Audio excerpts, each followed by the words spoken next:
Hi, good morning.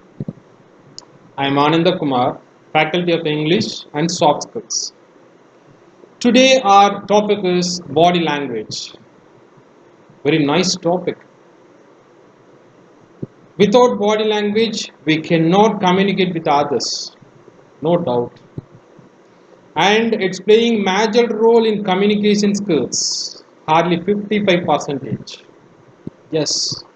Without using body language, I mean the proper body language, it is called like what you call it is unable to grasp the message, I mean the content of the message by the receiver successfully.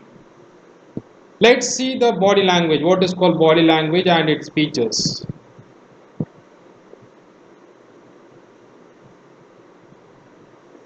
So first, what is called body language? Body language is the unspoken element of communication, I mean non-verbal communication,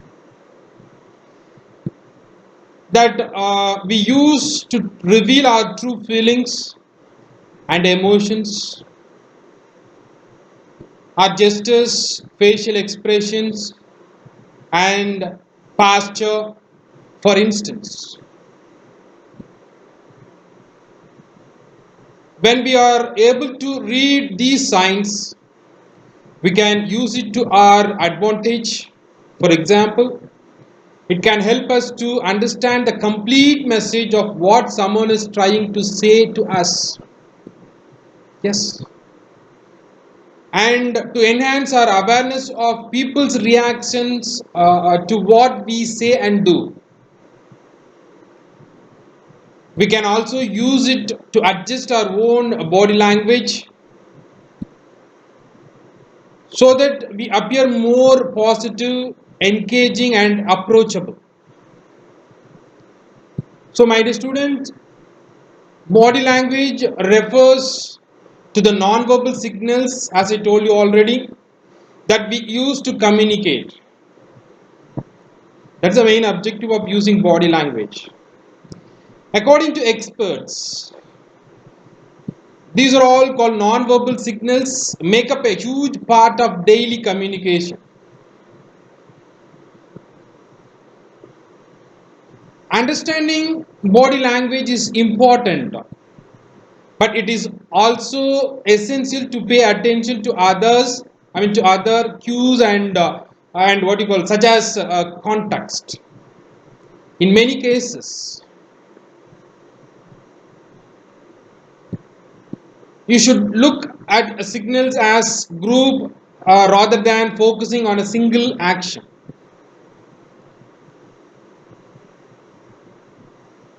Think for a moment about how much a person is able to convey with just a facial expression. A smile can indicate approval or happiness. A frown can signal disapproval or unhappiness.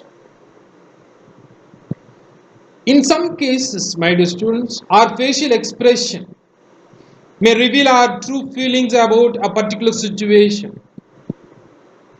While you say that you are feeling fine, the look on your face may tell people otherwise. Just a few examples of emotions that can be expressed via facial expression. Certain emotions, it is called true feelings. So, what are the, I mean, some emotions? The emotions are like happiness, sadness, anger, surprise, disgust,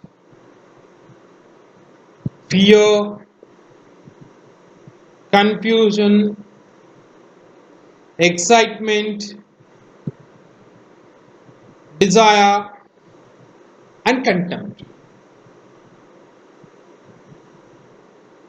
The expression on a person's face can even help determine if we trust or believe what the individual is saying.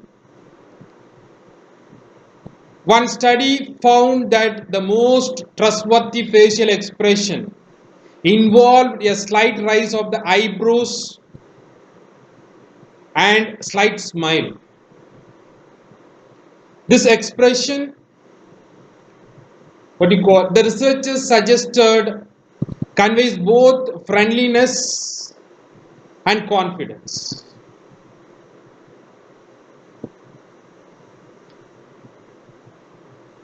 Facial expressions are also among the most universal forms of body language. The expressions used to convey fear, anger, sadness, and happiness are similar throughout the world. Obviously, in research, even suggests that we make judgments about people's intelligence based upon their faces and expressions. Our study found that individuals who had narrower faces, narrower faces and more prominent noses were more likely to be perceived as intelligent. People with smiling, joyful expression were also judged as being more intelligent than those with angry expressions. For example, the eyes. It's very important. So we have to maintain the proper eye contact with the speaker or while making a conversation with others or while communicating with others. Proper eye contact shows that you are very attentive and you are completely giving focus to you that to observe what you are saying. So the prominent role which is playing, the eyes are playing prominent role. Vital role in communication. The eyes are frequently referred to as the windows to the soul, since they are capable of revealing a great deal about what a person is feeling or thinking. As you engage in conversation with another person, taking note of eye movements is natural and important part of the communication process.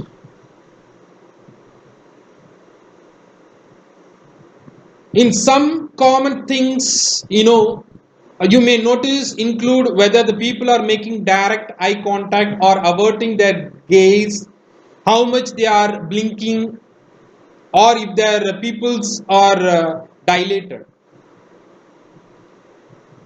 So, when evaluating body language, pay attention to the following eye signals. What are the eye signals? The first one is eye gaze. When a person looks directly into your eyes while having a conversation, it indicates that they are interested and paying attention. However, prolonged eye contact can feel threatening. On the other hand, breaking eye contact and frequently looking away might indicate that the person is distracted or uncomfortable or trying to conceal his or her real feelings. So the next one is blinking. Yes, blinking is natural, but you should also pay attention to whether a person is blinking too much or too little. So we should not follow too much and we should not follow too little. So we have to maintain an average eye blinking while talking with others. People often blink more rapidly when they are feeling distressed or uncomfortable. Infrequent blinking may indicate that a person is intentionally trying to control his or her eye movements. Then the another important segment is people size. People size can be a very subtle non-verbal communication signal. While light levels in the environment control the dilation, sometimes emotions can also cause small changes in this criteria. And the next one is the mouth. It's very important. So without mouth, we cannot talk with others. It's one of the important components. Mouth expressions and movements can also be essential in reading body language. For example, chewing on the bottom lip may indicate that the individual is experiencing feelings of worry, fear, or insecurity. So covering mouth may be an effort to be polite if the person is yawning or like coughing. But it may also be an attempt to cover up a frown of disapproval. Disapproval. Smiling is perhaps one of the greatest body language signals, but smiles can also be interpreted in many ways. A smile may be genuine, or it may be used to express false happiness, sarcasm, or even some sad feelings, or something, or some in a happy situation. So when evaluating body language, pay attention to the following mouth and lip signals. It is very important. So what kind of mouth and lip signals? Let's see. Pursed lips. First one is pursed lips. Tightening the lips might be an indicator of distaste, disapproval, or distrust. Like this. Then another one is lip biting. Lip biting. So lip biting, people sometimes bite their lips when they are worried or stressed.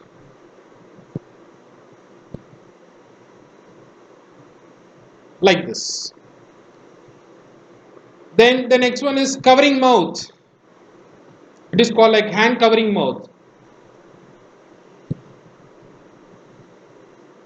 Like this. So hand covering mouth. When people want to hide an emotional reaction, they might cover their mouths in order to avoid displaying smiles or something.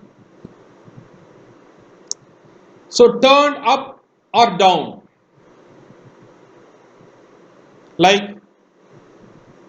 Or like this. So slight changes in the mouth can also be subtle indicators of what a person is feeling. When the mouth is slightly turned up, like this, it might mean that the person is feeling happy or like optimistic.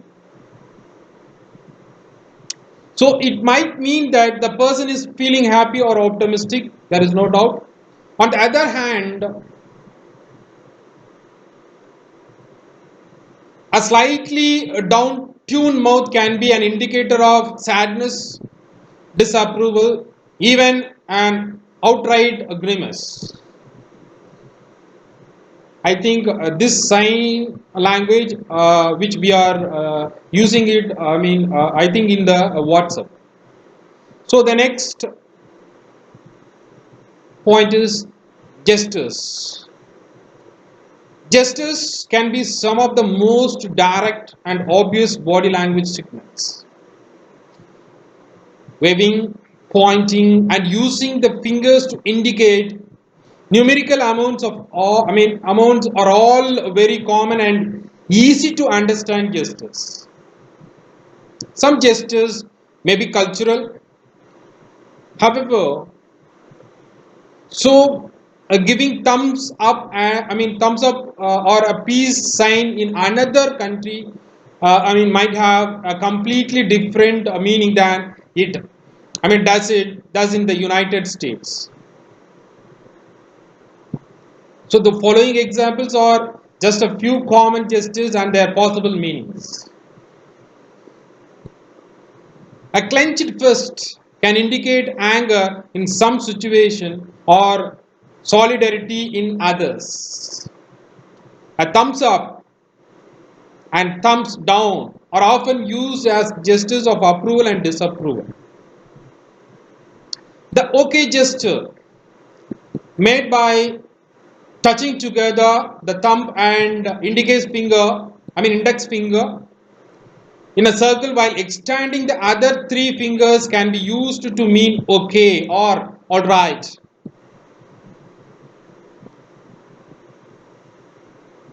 In some parts of Europe, however, the same signal is used to imply you are nothing.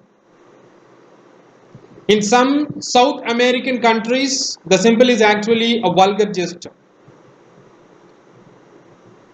The V sign, created by lifting the index and middle finger and separating them to create a V shape, means peace or victory in some countries. So the another important segment is the arms and legs in the non-verbal communication, in the body language. The arms and legs can also be useful in conveying non-verbal information. Crossing arms can indicate defensiveness. Crossing legs away from another person may indicate dislike or discomfort with that individual.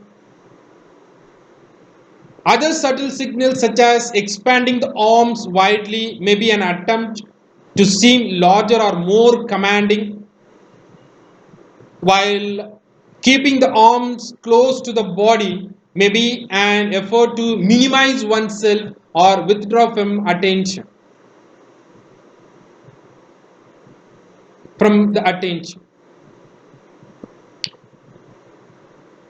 So when you are evaluating body language, pay attention to some of the following signals that the arms and legs may convey. So crossed arms. Crossed arms. Crossed arms might indicate that a person feels defensive, self-protective, or closed off. Standing with hands placed on the hips. It can be an indication that a person is ready and in control, or it can also possibly be a sign of aggressiveness. Then clasping the hands behind the back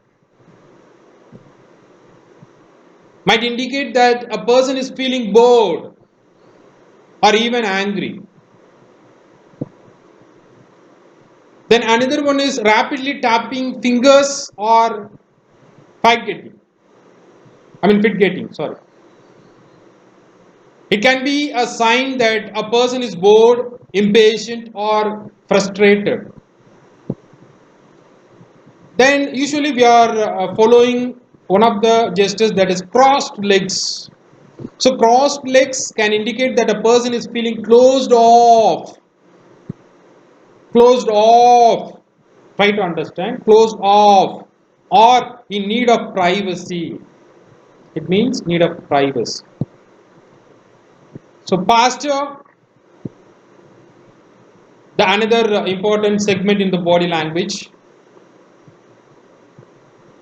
How we hold our bodies can also serve as an important part of body language.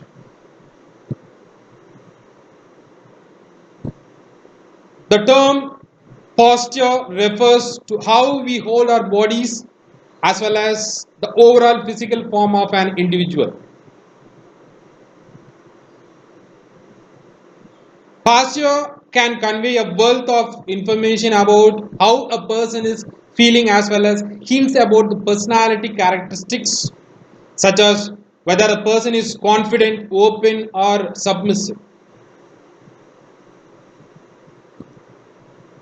Sitting up straight like this.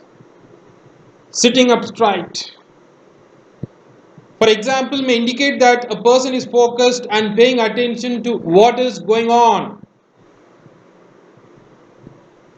Sitting with the body hunched forward, on the other hand, can imply that the person is bored or indifferent. When you are trying to read body language, try to notice some of the signals that a person's posture can send.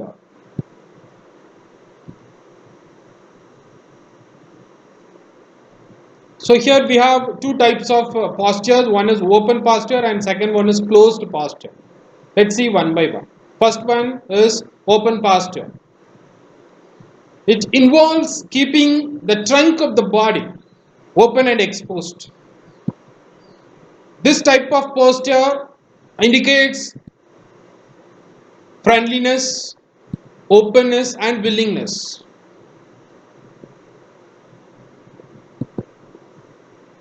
And the second type is closed posture, which involves hiding the trunk of the body, often by hunching forward and keeping the arms and legs crossed. This type of posture can be an indicator of hostility, unfriendliness, and discomfort.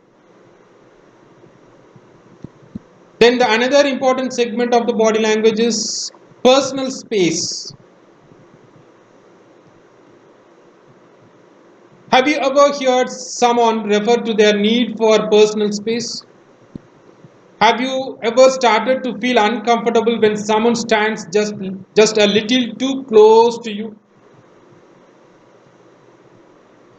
The term proxemics, which is coined by the anthropologist Edward T. Hall, refers to the distance between people as they interact. That is the meaning of proxemics. So just as body movements and facial expressions can communicate a great deal of non-verbal information, so can the physical space between individuals. Here, Edward described 4 levels of social distance that occur in different situations. So, what are the levels? 4 levels in social distance. The first level is intimate distance. It is called intimate distance, 6 to 18 inches, the distance. 6 to 18 inches. So, this level of physical distance often indicates a closer relationship or greater comfort between individuals. What you call it usually occurs during intimate contact such as hugging, whispering, or touching. So it is called like intimate distance. Between 6 and 18 inches. Then another level is personal distance, hardly about 1.5 to 4 feet. 1.5 to 4 feet. It's applicable exclusively for personal distance. Physical distance at this level usually occurs between people who are family members or close friends. The closer the people can comfortably stand while interacting can be an indicator of the level of intimacy in their relationship. Then another level is social distance. So the distance, 4 to 12 feet. Yes, 4 to 12 feet. This level of physical distance is often used with individuals who are acquaintances. With someone you know fairly well, such as a co-worker you see several times a week, you might feel more comfortable interacting at a closer distance. In case where you do not know the other person well, such as postal or delivery driver, you only see once a month. I mean month. Sorry, once you see once a month. A distance of 10 to 12 feet may feel more comfortable. So it is happening in social distance. Then the another level is public distance, hardly about 12 to 25 feet. So physical distance at this level is often used in public speaking situations. Taking in front of a class full of students or like giving a presentation at a work are good examples of such situations. It is also important to note that the level of personal distance that individuals need to feel comfortable can vary from culture to culture. One of cited example is the difference between people from Latin cultures and those from North America. People from Latin countries tend to feel more comfortable standing closer to one another as they interact, while those from North America need more personal distance. Then another one is voice. So voice modulation is very important. Voice is very important. It is not just what you say, it's how you say it. When you speak, other people read your voice in addition to listening to your words. Things they pay attention to include your timing and pace, how loud you speak, your tone and inflection, and sounds that convey understanding, such as ooh, and all. So, think about how your tone of voice can indicate sarcasm, anger, affection, or confidence.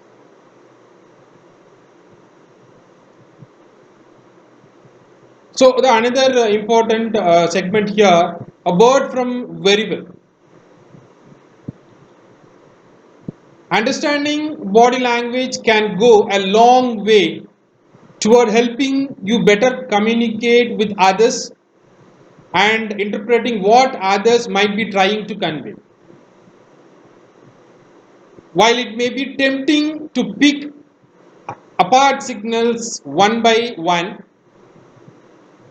it is important to look at these nonverbal signals in relation to nonverbal communication and other nonverbal communication and the situation. You can also focus on learning more about how to improve your nonverbal communication to become a better at letting people know what you are feeling without even saying a word. When we talk about body language, we look at the subtle cues we send and receive to each other non-verbally. Many people want to know how to read body language. Yes, how to read people's body language. There are actually two sides of reading body language in others. The two, actual sides of reading body language. One is decoding and another one is encoding. Encoding and decoding. So decoding is your ability to read people's cues. It is how you interpret hidden emotions, information, and other personality from someone's non-verbal. At the same time, we are having certain process in the decoding. So here, encoding. Encoding is your ability to send cues to other people. This is how you control your personal branding. What first impression you give and how you make people feel when they are with you. Whether you are aware of it or not, when you interact with others, you are continuously giving and receiving wordless signals. A lot of your non-verbal behaviors, the gestures you make, you make, your posture, your tone of voice, how much eye contact you make send strong messages. They can put people at ease, build trust, and draw others towards you. Or what you call, they can offend or confuse and what you call and undermine what you are trying to convey. These messages do not stop when you stop speaking either. Even when you are silent, you are still communicating non-verbally. In some instance, what comes out of your mouth and what you communicate through your body language may be two totally different things. If you say one thing, but your body language says something else, your listener will likely feel that you are being dishonest. If you say yes while shaking your head no, for example, when you faced with such mixed signals, the listener has to choose whether to believe your verbal or non-verbal message. Since body language is a natural, unconscious language that broadcasts your true feelings and intentions, they will likely choose the non-verbal message. However, by improving how you understand and use the non-verbal communication, you can express what you really mean, connect better with others, and build stronger, more rewarding relationships. And here, I have a question. Why does non-verbal communication matter? It's important.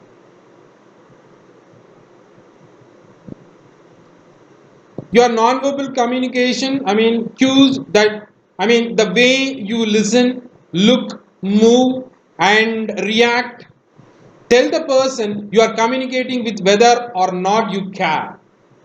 If you are being truthful and how well you are listening. When your non-verbal signals match up with the words you are saying, they increase trust, clarity, and rapport. When they don't, they can generate tension, mistrust, and confusion. So, my dear students, if you want to become a better communicator, it is important to become more sensitive not only to the body language and non-verbal cues of others, but also to your own. So, non-verbal communication can play 5 roles. So, what are the 5 roles?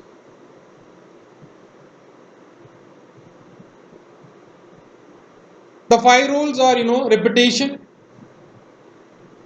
contradiction, substitution, complementing, and accenting. Let's see that. What you call 5 roles one by one. First one is repetition. It repeats and often strengthens the message you are making verbally. So repetitions are very important. Repetition is very important for strengthening your message accurately and clearly. Then the another role is contradiction. What do you call? It can contradict the message you are trying to convey, thus indicating to your listener that you may not be telling the truth. So it forms, contradiction, a contradictory statement. So the another role is substitution. It can substitute for a verbal message. For example, your facial expression often conveys a far more vivid message than words even can.